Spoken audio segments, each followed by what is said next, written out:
Hey, Deserving listeners, 90 Day Fiancé. Let's watch.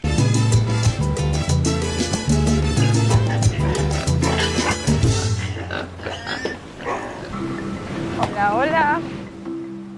The time apart from Corey is 50-50. Like 50% of me is happy to have some space.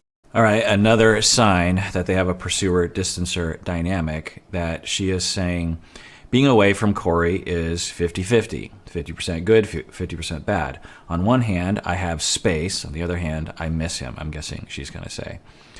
So I'm a little concerned about that dynamic because unless they have an effective way of talking about that, it can really trigger each other. As one person pursues, it triggers the other person to distance. As that person distances, it triggers the other person to pursue. And we've seen a lot of signs pointing in that direction. No.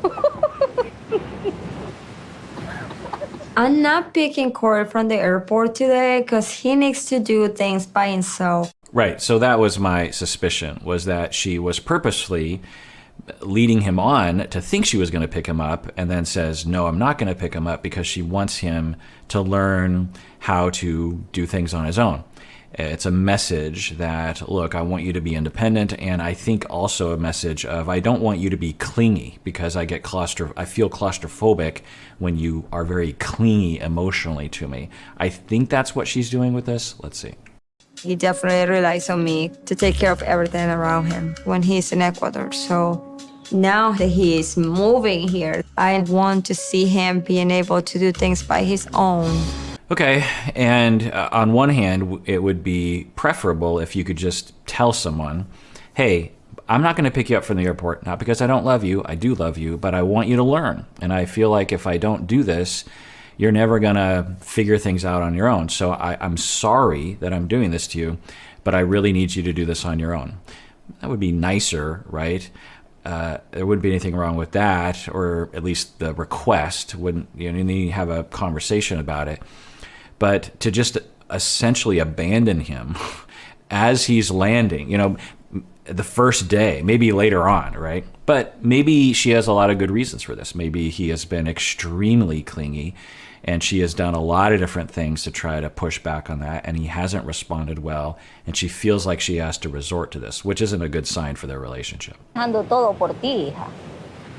Bueno, que yo tengo un poquito de nervios porque tengo miedo de que Corey quiera casarse conmigo. ¿Dónde está el amor? Si Corey está dejando todo por ti. Ya, pero yo no quiero casarme. All right, well, that's a shocker. So she's worried that he's going to ask her to marry him, and she doesn't want to get married in general, or doesn't want to get married to him. Wow. So just add to the data of a pursuer-distancer. He's under the impression that not only are they going to be engaged, but they're going to get married within a couple months of him landing in Ecuador. So I wonder how that mismatch happened. Is she leading him on? Is he reading into it? I could see both happening maybe. If I was to take a guess, I would say that he has made a lot of assumptions based on his own wishes and hasn't really had long, in-depth conversations with her about what they plan to do with the future. So this is interesting. For Corey to convince me to marry him, I want to see him being able to do things by his own when he's in Ecuador. Oh, I see. So she's saying, at this point, I don't want to marry him, but if he proves himself, then I will want to marry him. Is that what she's saying? Well, I think you could do it, so... Was that like a test or something? Yeah, kind of. Cool. Interesting. So he is getting off the bus and he's saying, why didn't you pick me up at the airport? And she says, well, I thought you could do it on your own. And he says, was that some sort of test or something?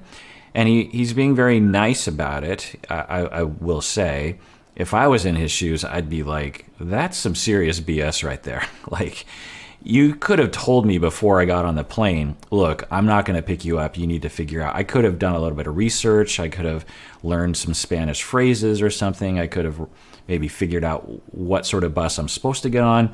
For you to just abandon me in the moment was, I think extremely inconsiderate. That's just my reaction that I would have for sure. Also, I would say it doesn't feel very welcoming for, your boyfriend for you just to leave me there. If you want me to be more independent in Ecuador, you can certainly say that to me. Just tell me. You don't have to manipulate me to become independent. You can just ask, and I want to become independent. You can trust me on that. Now, but I don't know their dynamic. Like I said, maybe for her, she's learned she can't say those things to him because he doesn't actually put effort into it. Who knows? But I will say, so his tone of voice is interesting right now because he's communicating that he's a little upset, but he's also being jovial or amicable about it, which I will say indicates a certain ego stability. So excited to see you. I was so tired. I'll make it up to you. Stop it. What complaint? You're here already. True. It took forever, but it was totally worth it. I know. I would do it over and over and over again 1,000,000 times just to be with. I mean, he certainly seems in love, does he not? He certainly seems very into her. And we're not getting that same level of indication of motivation from her. Now, maybe she just expresses herself differently. Maybe we don't need her to be as in love with him as he is into her. Who knows? Let's watch. Friend's tension call right now just because you're afraid of mosquitoes. I just think you don't understand the importance of these things, but. Then get in a plane and go back home. I don't know how else to help you. Uh-oh. So again, lots of evidence pointing towards a pursuer distancer. I'm not exactly sure what's going on with her. Does she really like him? How much on the fence is she about him as a person? She abandoned him at the airport is the way I would put it. And it doesn't bode well. And then she says, look, so they're having an argument, a pretty minor discussion argument about he's worried about mosquitoes, he's worried about malaria, which is fine. He wants a outlet so he can plug in this zapper for mosquitoes. And she's like, look, we don't do that here. Everything's fine. You'll be fine. And he's worried, and it's fine. It's okay for her not to be worried. It's okay for him to be worried. How do they take care of each other in this situation? And frankly, for her to just completely blow him off, he's going through a lot. There's a lot of adjustment he has to go through. This is a huge difference in what he's used to, and he's, I think, reacting pretty well. We've seen other people on the show who have been very racist, shall we say, or strange. When Big Ed goes to Philippines, is like, what's wrong with this place? It's like, what did you think? And he's not being that way. He's like, okay, I guess this is how it is. I'm not excited about that, but this is how it is. Is there an outlet for my zapper? And her reaction to him is, look, if you don't like it, go back home. So is this her saying, look, I'm into you and I love you, but if you can't deal with this, then we should probably just call it quits here? I think that would make sense to me, and would also fit within a model, within a reality that she really loved him. Or does she not really love him that much? And she's like, look, I can take you or leave you. So if you're annoying to me as a partner, why don't we just call it quits and you can go back home? I don't know which one it is. I'm really freaking out that this is my new reality, but I have to make sure that I'm not complaining to Evelin and making her upset, because I only have 90 days to get married. So I'm just gonna have to suck it up if I want to have any chance of being with Evelin permanently. I'm a little worried about that dynamic. He's saying, I can't complain, which, there's complaining, which is over complaining. And then there's complaining, which is, hey, my needs aren't being met, or hey, I need something. Could you please help me with this? Which one is it? I don't know. But he's saying, I can't complain at all, because if I do, I'm going to lose her. That's not a good sign. Usually relationships, particularly in the beginning, you would hope the love is strong enough to withstand a little bit of minor complaining. We've seen other people, for example, was it Paul and Karini? Paul had a lot of requirements. He was, very concerned about that. I think for, for Corey, he has some worries, but I don't think it's excessive. And for Evelin to completely say, if you and to give the message to him, like, you complain at all, we're done. You need to go back home. I don't know. It just doesn't have. I'm just worried for the two of them, honestly. If I were there, I would be curious for both of their sakes. I would say, so Evelin, how in love are you? How much do you really want to be with him? How much do you love him as a person? How much do you really want to help him? Because, or is this a cultural thing? Because she's kind of identified that. She said, in Ecuador, we have a culture where the man is, she didn't say this, but like kind of like a tough guy who is self-reliant, someone who doesn't complain, these kinds of things. So is it a cultural expectation? I don't know. Let's continue watching. I don't want to start a family and kids. No, that's not my dream at all. At all. I don't see it in any kind of future. Wow. So, the incompatibilities keep mounting with this couple.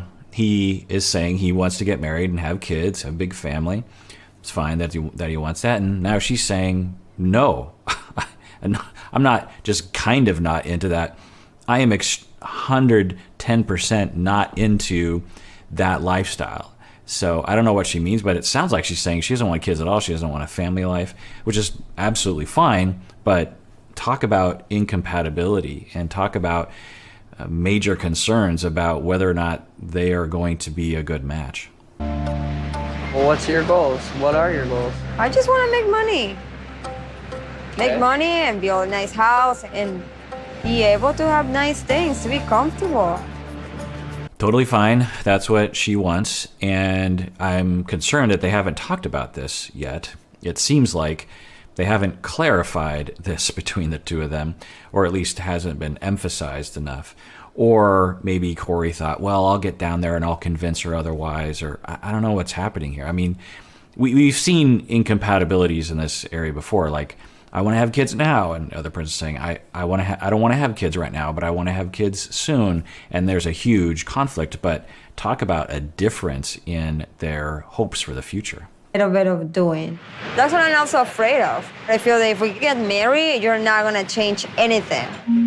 Once I see Corey being able to take responsibilities, we can start talking about marriage. It's important to make plans for future instead of just living in the now. We should plan for future too. So I've been saying this from the beginning.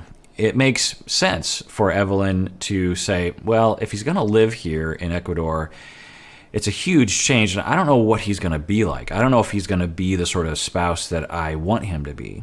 And so I need him to show that he can be independent, because I don't want him to be depending on me the way that he does typically when he's down here. And that makes a lot of sense. Other people on the show should probably be more cautious about marrying someone prior to realizing what they're actually going to be like when they move. So I can get behind that argument. But on the other hand, is it an indication that she doesn't really love him that much? I don't know. Does it matter? I don't know. I guess we'll find out. Last year, Corey and I went on a little break. I didn't know my ex was gonna come to the town, but then he showed up, and then I made a mistake with him. I am definitely not proud of anything I have done, and that's why I don't want Corey to bring it out again. All right, interesting. We're learning that they were on a break, which implies it's okay if they get together with other people. I don't know. And then she was surprised by her ex-partner, and they got together, it sounds like, and she regrets it. Corey is hurt by that. But they were on a break, so maybe they were on a break from their relationship, but it wasn't, they didn't have permission, to be with other people, or it wasn't expected that they would be with other people or something. Anyway, so infidelity happens, and it happens on the show. It's all about how you manage it afterwards and how you process it afterwards, how you take care of each other, how you build trust. Let's see what they do. Are you guys still in contact? Are you guys still friends? Are you still friends on social media? Is this... Yeah, we still are friends. It's because we know each other for so long, and So long? I care about him. How long? 2 years you guys were together, right? All right, I'm a little concerned about this conversation. It's normal, but I don't think they have a clear guideline to follow. So he's saying, are you still friends with him?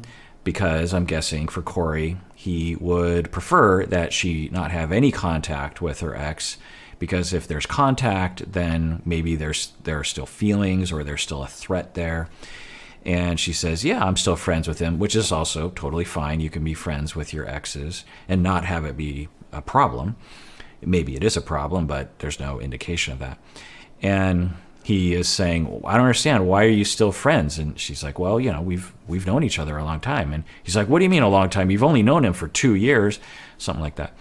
So I get it from his standpoint. He feels the threat. How do you talk about that? How do you get over what seems to be an infidelity? It sounds like the two of them are framing it as if she cheated on him, even though they're on a break. But anyway, they are both narrativizing it as infidelity. How do you build trust? She's being forthcoming. Let's see how so what we're hoping for is that he can know, oh, right now I feel threatened. I feel like I'm going to lose you. I feel like he is going to take you away from me. I feel like you're going to be more attracted to him than to me. That feels threatening to me. At least he should acknowledge that in himself, instead of what people typically do is they focus on these very short-sighted solutions that don't actually fix the problem, which is, I'm going to emotionally pressure her to not be friends with him anymore and to not have contact with him anymore. There's nothing wrong with that as an outcome from this conversation, but to pressure someone into that doesn't solve the problem, right? If anything, it actually pushes her away and causes her more likely to want to leave you or to be with someone else. And then from her side, what we would hope, as she is framing it as an infidelity, she would say, look, I know that you're threatened by him, and you have every reason to be threatened by him because he was a threat in the past, but I don't have feelings for him anymore. And I communicate with him on social media sometimes, but believe me, there's no feelings there. Let's see how they manage this. Yeah, but we've been talking for long. When I found out what happened between Evelyn and her ex, I was very heartbroken. Evelyn didn't consider it cheating. I mean, were we on a break? That's a fine line. All right, so according to him, he's saying that maybe they were on a break, maybe they weren't. This is why it's important to have these overt conversations so that everyone is clear about what's happening. And we've seen this on the show before with Tom and Darcy, for example. Tom claims that they were on a break. Darcy reacted as if they weren't on a break. And we've seen it with other couples as well. It's important to have that conversation, especially as, if it's ambiguous, if you're in Evelyn's shoes and it's you think, well, I think we're on a break and I think it's okay if I get together with someone else, but I'm not quite sure. Then you need to stop and you need to go to the Coreys of the world and say, where are we right now? Because it kind of feels like we're on a break, which means that we can be with other people. Am I under the wrong impression? Or assert that that's, by the way, we're on a break right now, I think, and I'm going to start dating other people because that's what I want. Now, I understand why people avoid those conversations because it could be conflictual and you could hurt someone else's feelings and it could cause conflict. But those are important conversations to have, and if you had it before taking action, it might have solved some of the trust problems right now. It was clear that Evelyn did want to have her space, but I didn't want to have space, so. I thought we were over this. It also points to a pursuer distancer and potentially a preoccupied avoidant. I'm not seeing overt indications of preoccupied avoidant dynamic. There's some red flags for it for sure, but I don't know. It could also just be how their relationship worked out in the beginning. You can have relationship problems and not have attachment insecurities for sure. Now, this response from her is very common, almost universal to cheaters in the world, people who have cheated on their partners, that they will say, I don't understand why we have to talk about this. This happened so long ago. Research has shown that, one, the trust incursion and damage and recovery potentially is for the rest of your life. As long as you're in a relationship, 30 years from now, he could still have feelings and they would still have to deal with it as a couple. And it's almost also universal that the cheating partners will claim soon after, maybe even just like a couple weeks later, why do we have to bring this up? It's, you know, it's just old news. You're dwelling on the past. So this isn't a good sign for their infidelity recovery. I agree. It's something that I want too. I want him gone. Like, you guys are friends? Well, okay, it's not healthy because I know his intentions.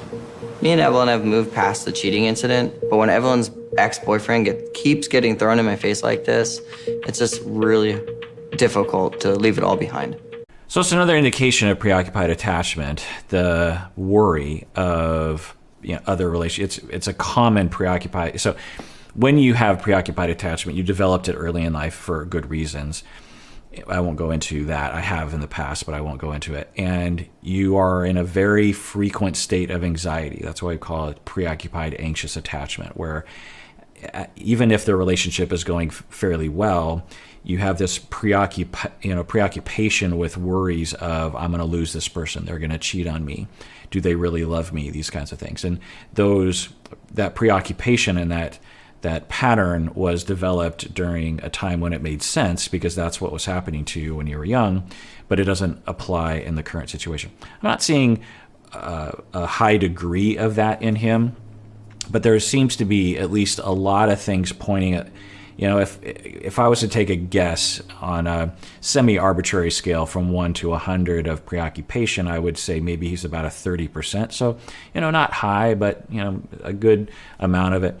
And it's really common to have that be very focused on, of, you cheated on me with this, are you communicating with that person? It can really occupy one's anxiety and cause one to not be able to relax until they somehow figure out a way to manage that. And the temptation is to just control and say, you can't communicate with that person anymore, which he's doing. A more healthy response would say, look, I have this anxiety and I don't want to lose you. And frankly, I'm just a little worried that he's gonna, you know, take you away from me. And I know that's not rational, and I know it's not fair, and I know you've done a lot to reassure me that you're not going to leave me for someone else, but I have this fear. And so you could really help me out if you weren't friends with him anymore. You don't have to cut him off on social media, but, you know, it would really help me out, and it would make me sleep better at night. So that's more of owning your feelings and asking for something rather than demanding. He's always been a problem in our relationship, and he will always continue to be until he's out of her life completely, but he will not stop. He has told her multiple times that he's still in love with her. Now, there's nothing wrong with someone in Corey's position saying, look, I don't like the fact that you're talking with him anymore, and he's made his intentions really clear, and it just kind of bothers me that you're still entertaining that. Again, you tell the person your feelings, you tell the person your experience, you don't demand it. Because what you would hope, if you're Corey, is that Evelyn would say, I don't want this guy in my life anymore because he's pursuing me and I'm 100% into you. But the problem is, as we know, because she said as such, she's not really 100% into Corey. So I understand the problem there.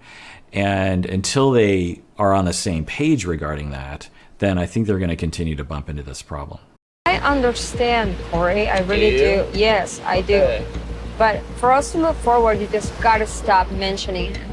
All right, we saw some health there. She says, I understand what you're saying. And he says, you do? And she's like, yes, I understand. So that was good as well. We don't usually see that, where someone says, look, I get you. I understand your feelings. It makes sense. But then she has a but to that. It would have been nicer. Usually in my office, when I'm engineering these kind of conversations, I will say, just do it one at a time. I understand what you're doing. You're trying to shove everything into one communication. I validate you, but I need you to shut up about this.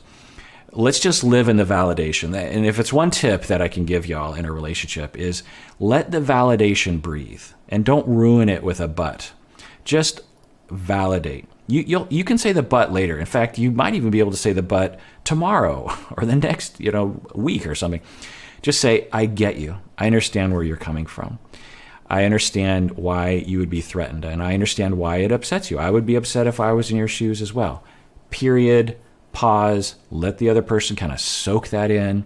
If you can really allow that, it can do a lot to soothe someone and to reduce the conflict. And that might be all that the Corys of the world are looking for is, do you understand me? Does this make sense? Am I valid?